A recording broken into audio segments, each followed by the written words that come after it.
ప్రజలందరికీ నమస్కారం. పట్టణ ప్రజలందరికీ నమస్కారం. అస్సలాము అలైకుం. మొట్టమొదటిసారిగా నేను మా ముస్లిం సోదరులకి ప్రత్యేకంగా రంజాన్ కరీం ముబారక్ అని చెప్పుకుంటున్నా. మా రోజాలు, మా ఒక్కపోదులన్నీ ఆ దేవుడి దయ వల్ల అవన్నీ నెరవేరాలనేసి, మా ప్రార్థనలన్నీ నెరవేరాలని మనస్ఫూర్తిగా కోరుకుంటున్నా. నేను మాట్లాడబోయేది ఒక మైనారిటీ కుటుంబం, ఏదైతే ఒక ముస్లిం మైనారిటీ కుటుంబం కోవూరు కాన్స్టిట్యున్సీలో ఒక కోవూరు పంచాయతీలో గుమ్మల దిబ్బ, actually it is under the POCSO, అయితే కూడా ఒక ఓదార్పు ప్రకారంగా యాజ్ ఏ మైనారిటీ ముస్లింగా నేనైనా కానీ, మా ముస్లిం సోదరులైనా కానీ, ఒక ఇన్సిడెంట్ జరిగితే ఒక చిన్న కుటుంబం, అది ఒక చిన్న కుటుంబం, బేల్దార్ మేస్త్రి కుటుంబం, రోజుకి 500 నుంచి 1000 రూపాయల లాపులో జీవనం సాగే కుటుంబం అది. ఆ కుటుంబంలో ఆయనకు ఒక 3 ఆడపిల్లలు, తక్కువ ఏజు. ఆ పిల్లలులో పెద్ద పాప ఒక చిన్న ఇన్సిడెంట్ జరిగి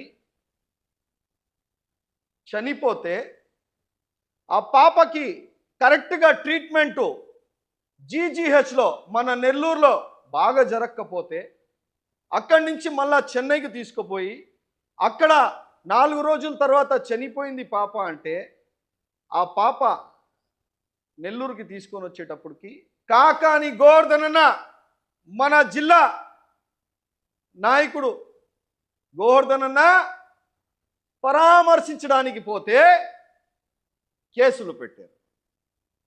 ఏమయ్యా, నేను అడుగుతున్నా తెలుగుదేశం పార్టీ వాళ్ళకి, తెలుగుదేశంలో ఉండే మైనారిటీ వాళ్ళకి, ప్రతి ఒక్కరికి అడుగుతున్నా, ఏం ముస్లిం కుటుంబాలు చనిపోతే ఏదైనా ఒక ఇన్సిడెంట్ జరిగి పరామర్శించకూడదా?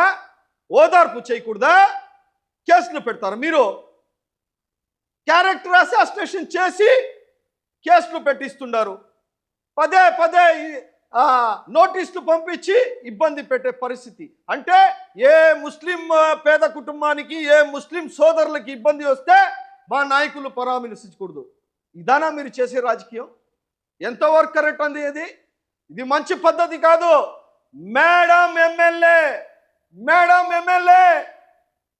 Power is not a permanent. Power permanent కాదు. ఒక మీ కాన్స్టిట్యున్సీలో ఒక పాప చనిపోతే మా నాయకుడు పరామర్శించడానికి పోతే మీరు కేసులు పెట్టడం మంచి పద్ధతి కాదు. It is a poor family. Maybe అది ఇన్సిడెంట్ జరుగుండొచ్చు. యాజ్ పర్ మన రాజకీయాల్లో ఉండవు. మనం రాజకీయాలు చేయట్లేదు, మనం పరామర్శించడానికి పోయాం. ఆ కుటుంబానికి ధైర్యం ఇవ్వడానికి పోయాం. మీ తెలుగుదేశం పార్టీ జిల్లా అధ్యక్షుడు కూడా పోయినాడు. మీ తెలుగుదేశం పార్టీ రాష్ట్ర వక్ఫ్ బోర్డ్ చైర్మన్ కూడా పోయినారు. వాళ్ళ మీద కేసులు లేదు. మా జిల్లా అధ్యక్షుడు మీద, మాజీ మంత్రి వర్గుల మీద కేసులు. ఇది కరెక్టా? ఇది మంచి పద్ధతి కాదమ్మా. నేను ఒక్కటే కోరుకుంటున్నా ప్రజలందరికీ, ఆ పాప చనిపోయింది ఈరోజు. ఆ పాపకి రంజాన్ నెలలో మీరు ప్రార్థనలు చేయాలి, ఆ కుటుంబానికి ధైర్యం ఉండాలని మీరు ప్రార్థించాలనేసి కోరుకుంటూ, ఇంకపోతే మైనారిటీ ఇంట్లో పోతే ముస్లింల గురించి ఠకా అని చెప్పేస్తున్నారు కదా, కేసులు పెట్టేస్తున్నారు కదా. దుల్హన్ పథకం ఇచ్చారా మీరు? దుల్హన్ పథకం ఇచ్చారా? మైనారిటీ ఫైనాన్స్ కార్పొరేషన్ స్కాలర్షిప్ ఇచ్చారా మీరు? మసీద్లు రంజాన్లో వస్తుంది, రంజాన్లో మసీద్లకి మరుమతులకి డబ్బులు ఇచ్చారా మీరు? 15,000 అయినా కానీ, 20,000 అయినా కానీ, 25,000 అయినా కానీ ఇచ్చినారా? మీరు ఇచ్చినారా? మసీద్లకు మరుమతులకి రంజాన్తో సరే, అది ఓకే. రంజాన్ తోఫా ఇచ్చినారా? 2 సంవత్సరాలు అయింది గత ప్రభుత్వంలో రంజాన్ ఇచ్చినారా? మీరు ఇచ్చారా? మీరు రంజాన్ తోఫా ఇయ్యని పరిస్థితి మీది, దిగజారిన ప్రభుత్వం మీది. అబద్ధాలు చెప్పే ఏదైనా పార్టీ రాష్ట్రంలో ఉందంటే అది తెలుగుదేశం పార్టీ తప్ప వేరే ఏ ఒక్కటి కాదు అని చెప్పదలుచుకుంటున్నా. ఈరోజు మీకు అంత ఈర్షనా? మా జిల్లా అధ్యక్షుడు పోయి ఒక కుటుంబానికి పరామర్శిస్తే కేసులు పెట్టిస్తారు. ఇది మంచి పద్ధతి కాదు. నేను అడిగిన సమాధానం చెప్పు. దుల్హన్ పథకం ఎక్కడా? దుల్హన్ పథకం ఎక్కడా?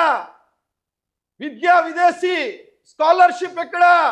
ఫైనాన్స్ కార్పొరేషన్ లో ఉండే స్కాలర్షిప్ ఎక్కడా? రంజాన్ తోఫా ఎక్కడా? దుల్హన్ పథకం ఎక్కడా? ఎక్కడయ్యా? ఎక్కడా? ఏమిలే. అది ఏదో మత పెద్దల్ని అందరినీ పిలుచుకొని, అసలు ఏందంటే మసీదు కమిటీలో తెలుగుదేశం పార్టీ నాయకులు చేస్తున్నారు. ఇదేం కర్మాయా? ఇదే మసీదు కమిటీలో ఆ ఏదైతే కాన్స్టిట్యున్సీలో ఆ వార్డుల్లో ఎన్ని మసీదులు ఉంటాయో ఆ మసీదులో ఉంటే మత పెద్దలు ఎవరున్నారో ఆ మసీదులో ఉండే కుటుంబాలు ఎవరున్నాయో వాళ్ళకి వేస్తారు. తెలుగుదేశం పార్టీ పోస్టులు ఉండే వాళ్ళకి మసీద్ కమిటీలో ఈరోజు వేస్తున్నారు. ఎంత దిగజారారయ్యా ఇల్లు? ఎంత దిగజారారో! అడిగితే అడిగాడు అంటాడు. ఎస్, మేము అడుగుతున్నామయ్యా, భయపడేది ఉండదు, అడగడమే. మేము అడిగితే నువ్వు చేయాలి, మేము అడిగితే మీరు చేయాలి, అంతే. అడుగుతానే ఉంటాం. ఈరోజు మేము మాట్లాడకపోతే మీరు ఇష్టానుసారంగా మా కుటుంబాలకి, ముస్లిం కుటుంబాలకు ఇబ్బంది వస్తే, ముస్లిం కుటుంబాలకు ఎవరైనా ఒక ప్రాబ్లం వచ్చి చనిపోతే ముస్లిం కుటుంబాలకి ఓదార్చడానికి పోతే కేసులు పెడతారు. మీరా ఈ స్కీమ్లు చేయండి ఫస్ట్. ఏం మీకు ముస్లిం కుటుంబాలు అంతా టార్గెట్గా ఉంటారా?